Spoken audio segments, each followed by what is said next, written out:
Hello, ladies and gentlemen. Welcome to the Chairs for Gaming NA Cup. This is going to be NA Cup number, what is this? Number 6. So first of all, welcome. A lot of you guys, I'm sure, are coming in straight from the other cast, which is the Corsair Cup that happened earlier on today with, of course, Zombie Garb and Rifkin. But we are going straight into the North American Cup. We are actually, already started, very much so. So please be a little bit patient because we are going to be hopping straight into this as soon as the players are ready, because we are already getting into our first series insanely quickly. That is how close we are. As soon as we went live, I was trying to find the first match and everything, get everything set up. But it is going to be a ZvT, and it's going to be between GameTime and jheffe. And jheffe spelled very, very interestingly. Jheffe. Map looks like it's going to be Ruins Endion. But for those who are wondering, Chairs for Gaming, of course, one of the fantastic sponsors for BaseTradeTV. My name is Fear Dragon. I'm one of the commentators for BaseTradeTV. Let's go ahead and do this. I'm not going to delay this any longer because we have the game ready. Alright, starting up already, ladies and gentlemen, in a matter of quite literally 30 seconds into the broadcast. We're going to spawn down here in the bottom left-hand corner of the map atop of the yellow Zerg player. Give it up for GameTime. And his opponent spawned down here in the bottom right-hand corner of the map, representing the orange team, I should say, the orange, in orange, representing the team Skystorm Community. Give it up for jheffe. Okay, now that we've had that out of the way, let's talk a little bit really quickly about what is happening over here. So first of all, welcome to the Chairs for Gaming Cup number 6. This is our first match of the day. This is going to be from the round of 32, I believe. And for those who are wanting, prize pool for this, very similar to Corsair Cup in the sense that it is $60 for first place, $20 for second place, and then third and fourth each are $10. No third and fourth place match will be played out, just goes single elimination bracket. Very similar, again, to a lot of the rules for the Corsair Cup, but one of the big differences is that it happens on the North American server rather than the European server. So that is kind of one thing to look out for. Of course, we do have some Europeans that I think tried to sign up. BCQD is currently supposed to be playing versus somebody. I think I also saw Bly and a few others signed up, Tails is signed up, etc. But just a lot of North Americans, even a couple of South American players also signed up. So that's going to be one of the big differences that we see. Regardless, we take a look and see what these two players are up to. GameTime is for those who are not familiar with him, he's a very solid North American GM Zerg player. Definitely not one of the top players in North America, but still a really solid player that has the potential to take games off of a lot of fairly strong players. Now the thing is, in this situation, jheffe is up against a really, really hard wall he's going to have to try and knock down. Just because I feel like he is very much going to be the huge underdog in this particular series. jheffe, playing from the Skystorm community team, not actually the pro team as far as I'm aware, is really going to be trying to do the big upset right now. And he's going for a fast command center. He's playing this out as a fairly normal macro-oriented game. Going to be knocking down the rocks. Maybe even going to try and go for a fairly fast third expansion behind that factory. But for the most part, I mean, in a macro-oriented game, I am going to be favoring GameTime just a little bit. So I want to see jheffe really try and mix something in, do something to kind of try and throw his opponent off. Otherwise, I feel like he's just going to be up against a really big brick wall. Alright, it looks like people are finally catching up and saying, oh, you know, where's Tempo? Bring in Tempo. Yeah, I actually definitely am going to try and ask Tempo, because for those who are wondering, again, Corsair Cup was earlier on today, but immediately after the Corsair Cup, we have the Chairs for Gaming, right? Well, in the future, and by the future, I mean tomorrow and day after tomorrow, we're going to do the exact same setup. We're going to have Corsair Cup immediately followed up by Chairs for Gaming. So I will try and see if Tempo is available, see if he's interested, but take a look. GameTime, going for the 2 base lair tech, really, really heavily delaying that third expansion, and is probably going to be trying to go for some kind of cheeky all-in or something. The Reaper has not really gotten a lot of vision because he hasn't actually scouted out the third expansion. Maybe saw, hey, okay, there's a gas geyser, a spawn pool, etc., but not a whole lot of information actually gathered until now. Seeing, wait a second, there's no third expansion. This has got to set some alarm bells off, especially considering jheffe is trying to go for a third. The fact that all these gas geysers are being thrown down, it makes me think that GameTime is, yeah, going to be going for that 2 base Spire. I'm going to try and go for the big surprise play on jheffe while trying to take a third behind it. Of course, that does mean that drone getting super duper low manages to save it the last second by making it into an extractor. He's going to be able to get down that third A-OK, not really delaying it too much. And Reaper actually gets surrounded. Oh, that kind of sucks. But I feel like still jheffe has the things that he needs to know available to him. He saw that the third expansion was really, really delayed, and that's the most important thing. When you see how delayed that is, you've got to think like, okay, you're either going for some kind of really big attack, in which case I got my rocks knocked down, I'll have bought at least another extra like 30 or so seconds, 15, 20 seconds minimum. Or you're going for a two-base Spire play, which is also very common. But I mean, after seeing that these rocks are also knocked down for game time, it's got to eliminate the possibilities. It's either that or maybe a Nidus Worm play. And I think for that reason, I think he might be trying to split up these Marines, put them on patrols in different locations, maybe just trying to gear up and make sure that he has total vision of his main base for a Nidus Worm play. But we do have a drop coming in with a Siege Tank. Just going to try and get a little bit of damage done. But jheffe's really got to be careful how long he sticks around over here, because the Siege Tank is actually fairly valuable. And he doesn't want to end up losing that to the Mutals that are going to be popping out. He is kind of doing a little bit of micro back and forth. Doesn't have any Marines joined in over here. And yeah, the Mutalists, they can be boosted away from with these medevacs. But I mean, eventually, around over here, those Mutals are going to catch up when the boost wears off.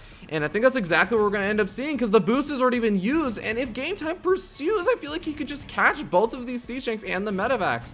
He is going to do it, and it seems like the Marines are all sitting inside the main base right now. So I think that he's going to be able to at least get in one of them, maybe? No. Well, I mean, jheffe gets out of there without really losing a whole lot. And I want to note again, the fact that this third expansion was so early for jheffe definitely puts him in a pretty comfortable spot. So, you know, I was kind of criticizing and saying, jheffe, I feel like in this situation where you're playing against a player that you're probably thinking like, hey, this guy's going to be a little bit more favored over me. He's doing pretty solid. Mutals are going to try and get a little bit of damage done. Of course, this is the moment where jheffe has to show that he has the really solid defense mechanisms up, but he's already starting up that double Liberator production from the reactor starport. He's going to have more than enough answers after he gets up to the 4 Liberators for just a handful of these Mutalists. He's already got the missile turrets up, so I actually don't think he's going to be taking an absurd amount of damage. The big kind of problem will just be trying to continue to put pressure on his opponent while also defending against the Mutals. That might get a little bit more difficult. There's the 4th expansion coming down right now for game time. He's getting those upgrades going, trying to stay even with his opponent, and not doing too terrible of a job with that. Game pause. Looks like we do have a small little pause at the absolute worst moment. Of course, jheffe does notice that these Mutals are over here. It's going to give him maybe a little bit more time to react. Oh boy, but yeah, we seriously just like jumped straight into this game. And even like after all the intros and everything, the game was already starting to pick up, so I needed to start talking about it. But I do want to thank everyone that's sticking around between the Corsair Cup and now moving into Chairs4Gaming. But here we go. jheffe going to be trying to protect those medevacs, making sure they don't get picked off by the Mutals. But I want to note something. Game time is actually not continuing the Mutals production. He's gone into the Roach production. He's obviously been getting the Roach upgrades with a missile turret, carapace, etc. And going to be knocking down these rocks. So it seems like Game Time really wants to try and put on the pressure. Maybe deny a 4th expansion. Maybe just try and take out this army and kind of trade out cost efficiently, while he eventually starts to slowly get some more tech up. Maybe he eventually throws down an infestation bit and starts to tech toward those ultralists that so many Zerg players, of course, love. Mutals trying to go balls deep into the medevacs, not quite going to make anything happen. But the Liberators, again, like when you get 4 Liberators out, every Zerg player is going to be afraid of you with their Mutalists. Unless there's like an insane flock of like 35, like 40 Mutalists or something crazy like that, where it's just like, okay, look, you can try and do all your splash damage all you want, but I'm going to kill your Liberator just by splitting up my Mutalists well enough. Then it can get a little bit dicey, but I mean, for the most part, 4 Liberators will just like kill a near infinite number of Mutalists. So, I mean, the Mutals are not going to be the big concern. The Mutals may be able to focus fire themselves down on the Liberators, though, if the Liberators are all sieged up and trying to deal with these Roaches and Ravages on the ground. Siege Tank are sieged up, but they're defending the 3rd expansion, not the natural expansion, and now we end up seeing Game Time is going to be charging on forward and saying, well, I actually don't really have to engage your army at all right now if you're just going to be sitting back at your third. He is going to be trapping in his own army a little bit as he moves in over here, but I mean, he's going to be able to get so many good kills, and he actually managed to push the entire bio out for jheffe without the siege tanks really siege up in a great spot. 2 of the siege tanks, I mean, siege up in a pretty decent spot, but definitely ends up losing a huge chunk of his army, and I feel like this is already going to be the end of game number 1. Game time takes such an enormous lead, sitting up 70 supply and just ravaging the natural expansion. jheffe not feeling too good about it, saying that he's not getting the best ping, unfortunately. I think that this pretty much was just like a straight up, flat out macro game where game time said like open up with the 2 base Mutalisks, and the Mutalisks didn't actually get a lot of damage done. It wasn't like he got multitasked or out microed or anything. It was just game time came across the map and had all of these roaches and ravagers in way, way higher numbers than jheffe. I think that was the biggest problem. So jheffe gonna die the slow and painful death. As there it is, GG, game time walks away with victory in game number 1.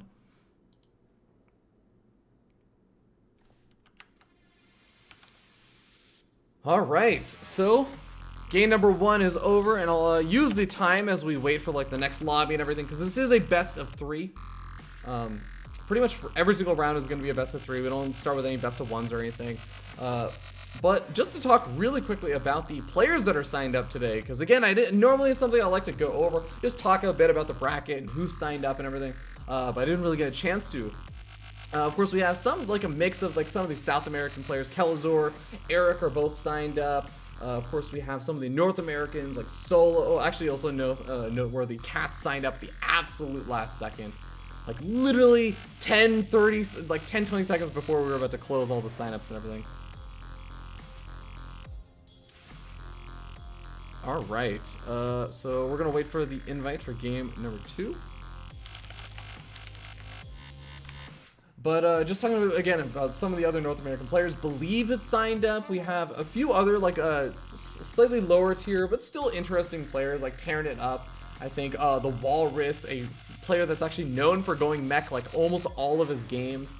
Definitely looking forward to seeing how his games go versus Beastie Cutie. Looks like Paperboat unfortunately ended up losing already to Master Visaya. So Master Visaya is going to go on to play off versus Mini Razor, who's one of the Europeans who I believe is living in North America right now. He's over at the Root House as far as I'm aware, so definitely makes sense that he would be around. Winner of this series between Game Time and jheffe is going to go on to play versus Qualia. Qualia, another pretty solid North American player. I guess we're just waiting on the invite to the next game. So I guess as long as we're waiting for the invite, we're going to hop to a short little ad break. You guys are watching the Chairs4Gaming Cup number 6. I'll see you guys in game number 2, hopefully, as I'm hoping it gets started pretty soon. Alright, ladies and gentlemen, here we are in game number 2, as we hop into this game on Frozen Temple. Spawning up here in the top left-hand corner of the map, the yellow Zerg player, currently sitting up 1-0 in this best of 3. Give it up for Game Time. And his opponent spawned down here in the bottom right-hand corner of the map. Currently not feeling too good since he says he's experiencing a little bit of lag. We'll see if he can get over it. Give it up for the orange Terran player from Storm Communities team. Give it up for jheffe.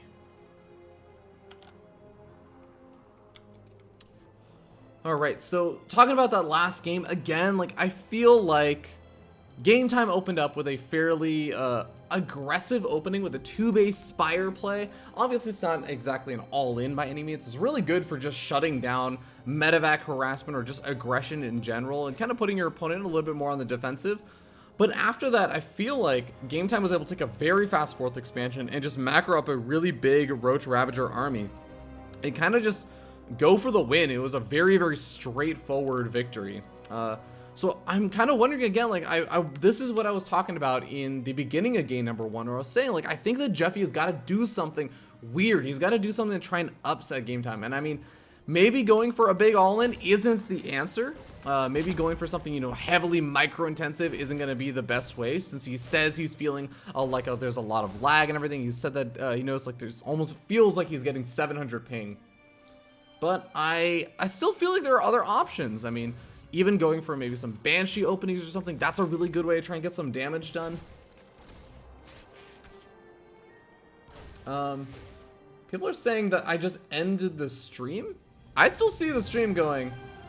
Corbman, I think it's just you. I think you're the only person who's seeing that.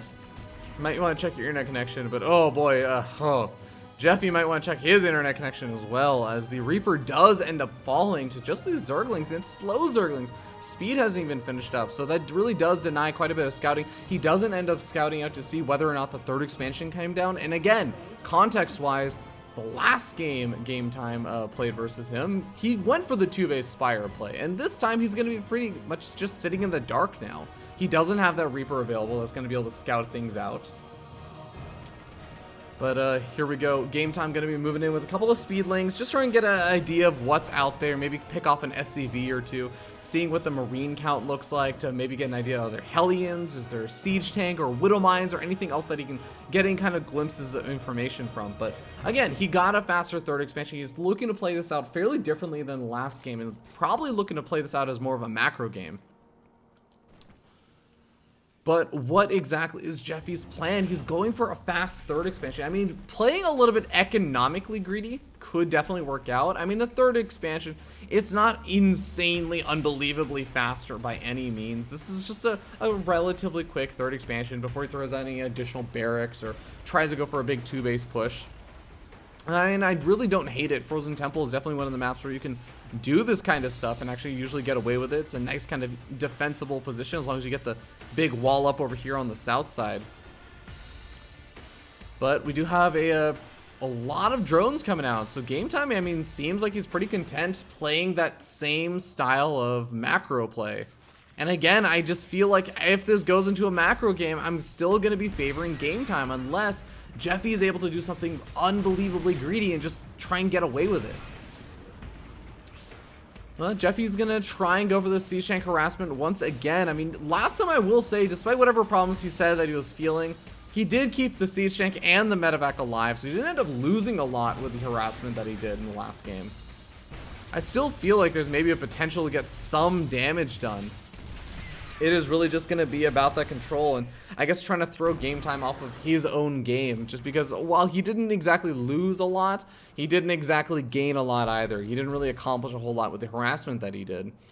And this might maybe be the opportunity where he gets a chance to do something. Is going to be starting up on those 1-1 upgrades a little bit further behind GameTime, who's almost halfway finished with both of his.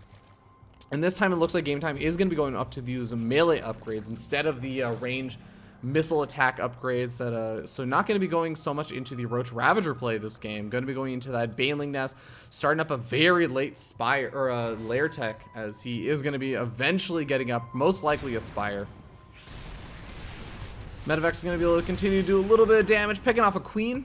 I mean, not too shabby, definitely not too bad, but spots out that fourth expansion that GameTime is taking. And while he takes his own third expansion, I really do feel like, again, GameTime is just, he's sitting on 67 workers compared to like the 50 of jheffe. jheffe is doing okay, but I mean, he's not doing amazing, and his production is still kind of kicked into gear. His stim is still very far away from finishing, so I mean, the time where he's gonna really not be able to put on much more pressure with these Siege Tanks being as low as they are, I mean, that's gonna be a really long time, and GameTime basically gets to get away with whatever economic greed he really wants to at this stage. Look at this, Spire going up, 76 drones, 4-base Zerg. You couldn't ask for anything else. The only thing that I guess you could really ask for is these two Siege Tanks have kind of denied a little bit of the creep spreading along this area. That's pretty much it, but I mean, they're still actually spreading along the other sides. Liberator harassment's going to be coming in, see how much damage it can do. It doesn't actually look like it's covering any of these mineral patches, so that's a little bit unfortunate. Other Liberator does get taken out. Total of 0 workers have been killed so far by jheffe. He has not killed a worker yet, unfortunately for him. This Liberator might start to get at least a couple of worker kills over here, as it does go after that Queen first, but Queen should be able to pick it off. I mean, 2-3 drones is definitely not too bad of a trade, I would say, for GameTime. GameTime also starting to lead up in terms of supply, up to about 25 supply, and a lot of that is in a mix between army and workers, but the big thing is that GameTime is now going to be starting up that flood. He's going to be using all of those that gas that he has banked up, going straight into the Mutal. Is going to be pumping out 7 or 10 of them. He's going to have an enormous flood of production Whereas, I mean, additional barracks being thrown down, yeah, that's good. jheffe is starting to get up some of that production rolling, and I mean, he is looking relatively decent for like a 3-base Terran player. It's just, he's getting kind of out-greeted. He's trying to play that safe defensive macro game, and GameTime is just sort of doing a better job of it. That's the biggest concern I have. And I think some people are actually asking, like, what league are these players? GameTime is a Grandmaster League player, is taking games off of pretty solid players. I believe he's taking games off of like Peely and, you know, Jon Snow and all those kind of like close to top level North American players. Not quite like the Neeb, Puck, Hydra, etc. kind of level, but still very, very solid. jheffe I'm not quite as familiar with. I think that he may be either like somewhere like lower GM, or he may be Masters. That's just kind of the sense that I get. But I could be totally wrong about that, and I do apologize to jheffe if you are actually like some top level GM player that I'm just not familiar with. But he's going to be going for the push out. Very important time for him to actually try and get something working with this push out, because GameTime has got that infestation pick going up. He's going to be teching up to Hive pretty soon, and here we go. GameTime charges down a choke. That's probably the best angle that jheffe could ask for right now, but the Siege Tanks and the Zerglings are just... I mean, the Zerglings overrun the Siege Tanks almost immediately. Baneling's also getting not the most amazing connections, but still decent enough, and GameTime completely pushes the entire army back. Gonna continue to surround even the reinforcements as he charges across, and GameTime just saying, like, get out of the game, man, I'm moving on, and you just kind of outplayed. Really, really solid game over here from GameTime. Again, like, there's not a lot more that I can say other than GameTime just had a better macro game. jheffe tried to just, I guess, do very, very light bits of pressure with the Siege Tanks, but it wasn't nearly enough to actually keep GameTime contained. GameTime walks away with victory in the first series for the Chairs4Gaming Cup.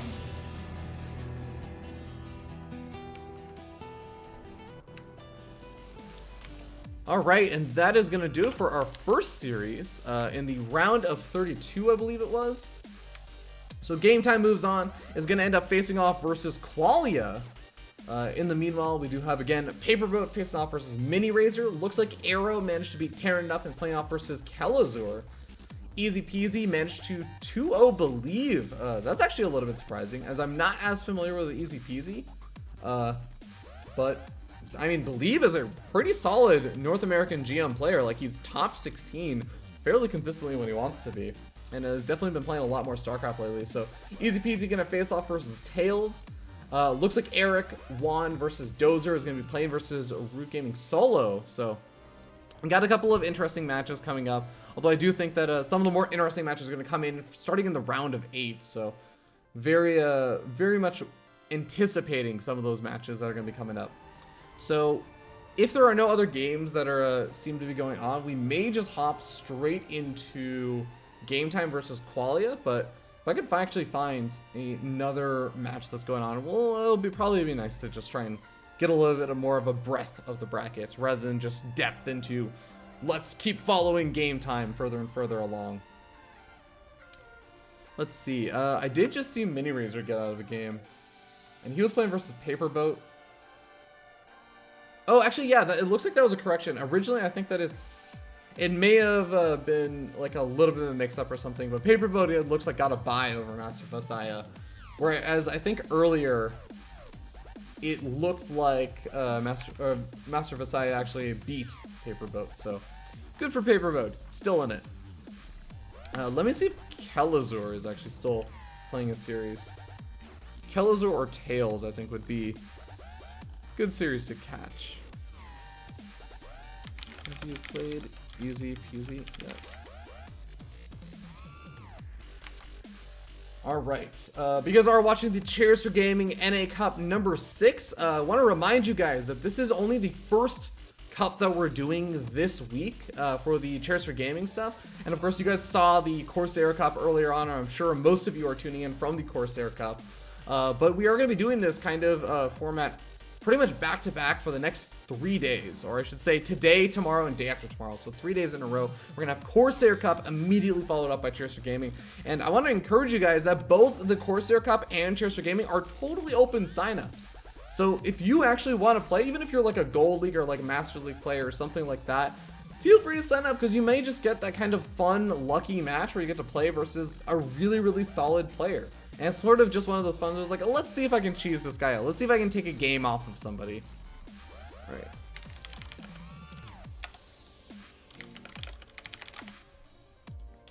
All right, so it looks like we are probably going to be hopping into Tails versus Easy Peasy.